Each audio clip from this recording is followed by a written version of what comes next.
My family moved to Ballarat when I was 10, and I was at St Pat's College right through my secondary schooling, 1977 to 1982. Interestingly, and a bit unusually, 1 year of that in year 11, or what was then form 5, I spent in boarding because Mum and Dad were in Queensland for a year. So I had the experience of both types of enrolment, both as a day boy and as a boarder.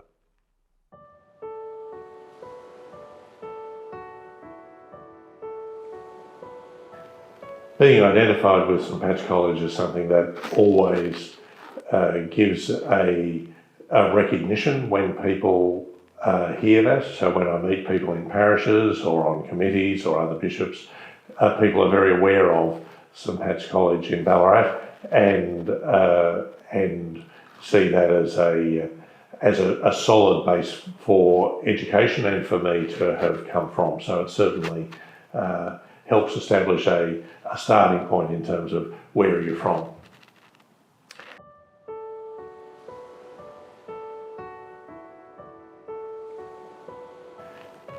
While I was at St Pat's, one of the people who had a big influence on a lot of us was the chaplain at the time. Father Peter Hudson had been the chaplain, I think, for a year before I got there, and finished up around a year or so before I concluded. And he spent a lot of time at the college. It was always at that time an appointment of the bishop, a formal appointment, like being appointed to a parish. You were appointed as chaplain at St Pat's College, living at the cathedral. And Father Peter spent a lot of time. Most days he would be at the college. He'd be in and out of our classes, around the grounds at lunch breaks and so on, and certainly a celebrant of masses and appearing at retreats and all of those. And his interest and his encouragement and the detail that he had in terms of his recollection of people's families and their situations really had a big impact on a lot of us.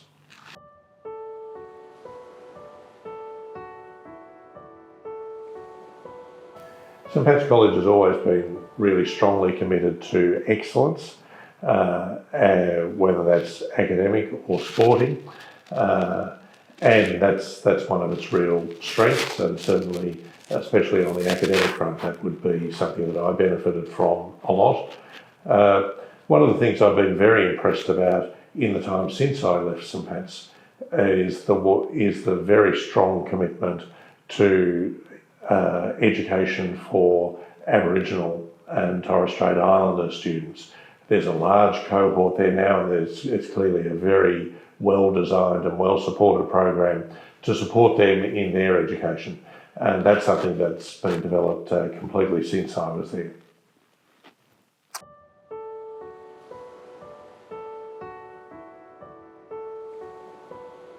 One of the things I learnt over the time of secondary schooling was resilience.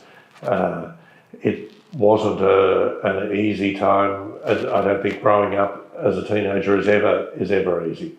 I was never strong at sport, and so that in an environment like St Pat's, that's one major strand of involvement that never really worked so well for me. On the academic front, on the other hand, that worked very well. But then especially perhaps around the year of boarding, where with Mum and Dad so far away in Queensland, there was no possibility of going to catch up with them apart from at school holidays. Being at St Pat's and being really a long way away from any support, I learnt a lot about resilience and independence and developing relationships and support structures in a space where I certainly didn't start off comfortable or feeling at home.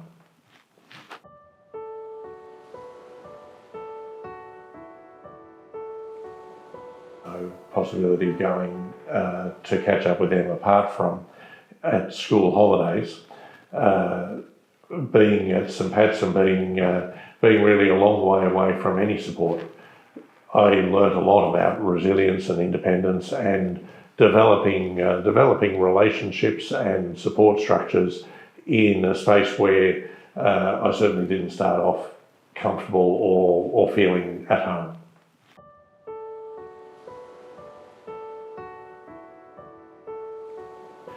One of the major differences over the time has been especially in the boarding life, where in my day there were 200 of us boarders in the year that I spent boarding, and most of those in senior secondary, year 11 and 12, there were about 50 in each of those, because a lot of Catholic secondary schools around regional Victoria and regional New South Wales for that matter dropped out at year 10. And so it was very common for boys to come to St Pat's in year 11. So half of the boarders were in those last 2 years.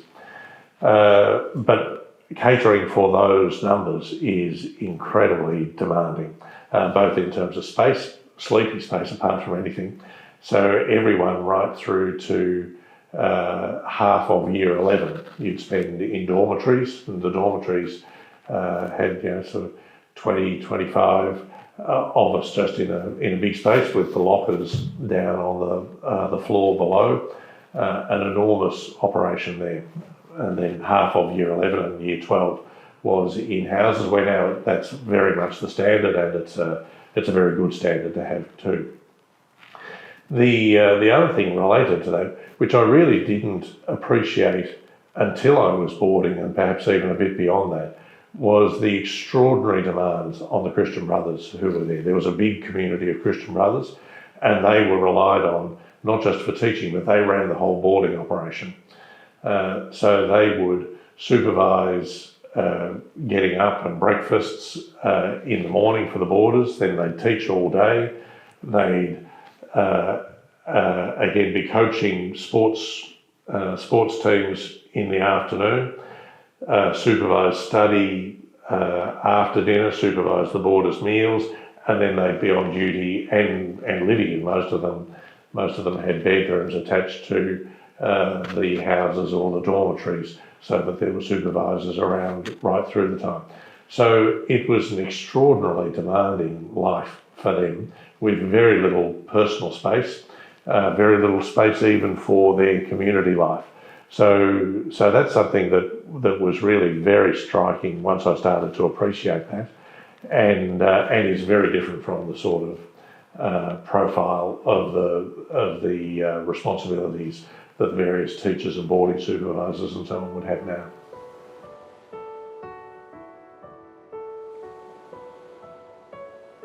One of the pieces of advice I'd give to secondary students whenever I'm meeting with them is to have the courage and the confidence and the determination to follow things that really pick up your interests and your strengths, whether they fit into the normal line of what's immediately in front of you or not. For me, one of the things that I ended up being very involved in at school was music in the brass band, and that was a tremendous involvement, not just in terms of introduction to music, but into all sorts of other things about the relationships and so on with the others in the band, and the various trips that we went on to competitions and to concerts. And often it's not immediately there in front of you. Often it's not what others around you might be doing, but finding a space and being creative and persistent in doing that is something that puts you in a position to draw on the tremendous opportunities and resources and the range of opportunities and resources that are available to you.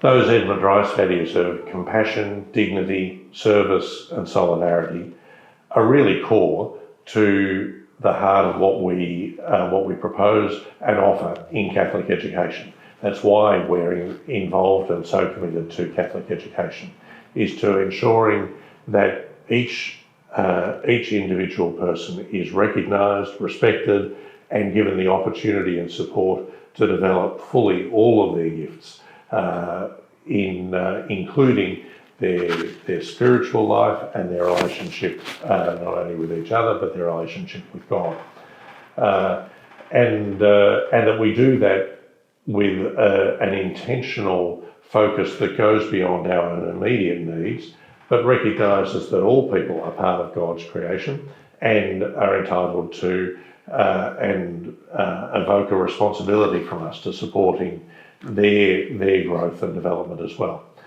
So I think it's been very healthy in the life of schools like St Pat's that as there's been less direct involvement of the Christian Brothers, there's been more awareness of and focus on the life and the charism of Edward Rice. We only started to hear about Edward Rice through the course of the years, and eventually by the time I finished we had an Edward Rice Day each year when we started to have a walkathon, which was a big fundraiser particularly for a different cause each year. That helped to raise our awareness of the needs of others beyond us, and I know that that's continued and been really built on by the college and by the student leadership in the college too, which again was really developing in the time that I was there. So that sort of awareness of and commitment to each person both within the school community, and it's so easy in school communities, large numbers of teenagers, for individuals who might not be high achievers or might not be particularly prominent to be left on the margins and to be overlooked.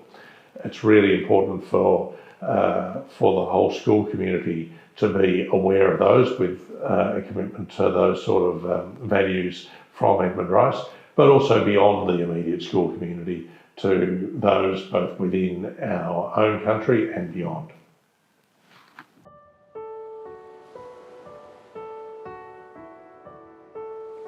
Today, if you do so.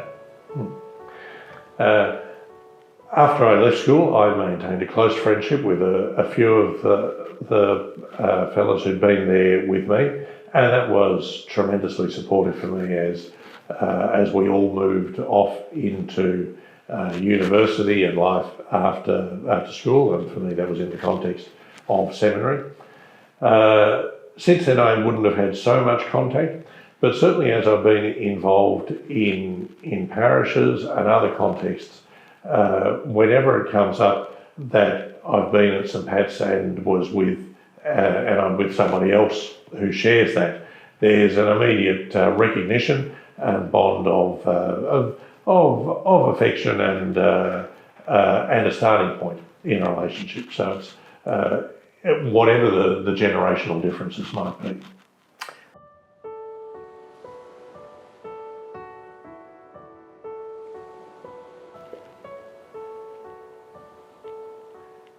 So when we're thinking about history, we don't preserve things for the sake of setting up a museum. We draw on history and tradition in our families, in our communities, in the church, and in a school like St Pat's to know where we've come from, that we're not starting again from scratch, that we come out of a tradition that shapes us and that shapes the way that we look forward. And so we come out of a tradition both recognising the positive things about that, but also being upfront about the things that we need to be critical of, and the things that we want to make sure that we move forward in a different way from. And the other thing that's really valuable about looking back at the history and the tradition is to be aware of the tremendous commitment and sacrifice and dedication of so many to make it possible for there to be the sort of facilities that are so well resourced now as a school like St Pat's is.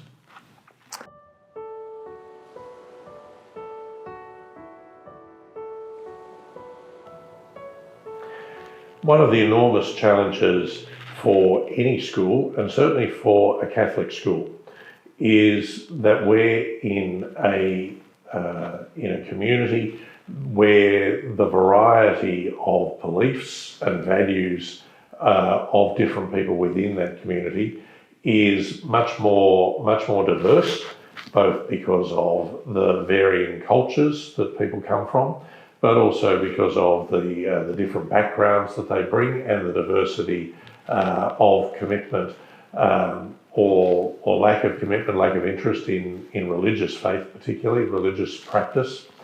So that's much more prominent and something we're much more aware of. And the way that there are a range of ways of responding to that, which might be to say, well, what people believe, the values that they hold, just doesn't matter. We're not going to get into that. We'll leave all that to the side and operate in a safe and neutral space, a value-free space. That doesn't help anyone much, I think, in terms of a really quality education and development and formation. So creating a space and an environment which is clear about our Catholic heritage in the case of a school like St Pat's, but is also respectful of those who come with different perspectives on that and different perspectives of their own commitments, where there can be an honest and constructive engagement that allows everybody to be much more critically aware of their own commitments and much more informed about the commitments that they make as they head into the future. That's a really critical contribution in religious formation, but also in the broader formation of our community. That's done in a way that's respectful of wherever anybody might be coming from and whatever views and commitments they might be holding, but also allows for and fosters a constructive conversation that draws on the riches of the heritage in which we find ourselves.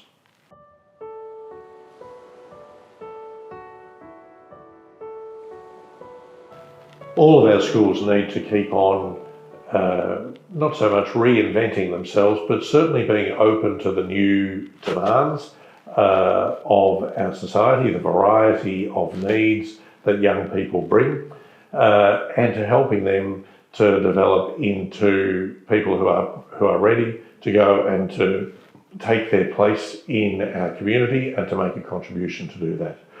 The challenges of that will continue to evolve as they have over the last 130 years. And the way that those challenges are, the rate at which those challenges change and the variety of backgrounds and demands that people bring is only going to increase in the time ahead. And so the capacity to invent new ways of responding to those new situations while still maintaining the riches of the heritage that we draw on and that has so much to offer.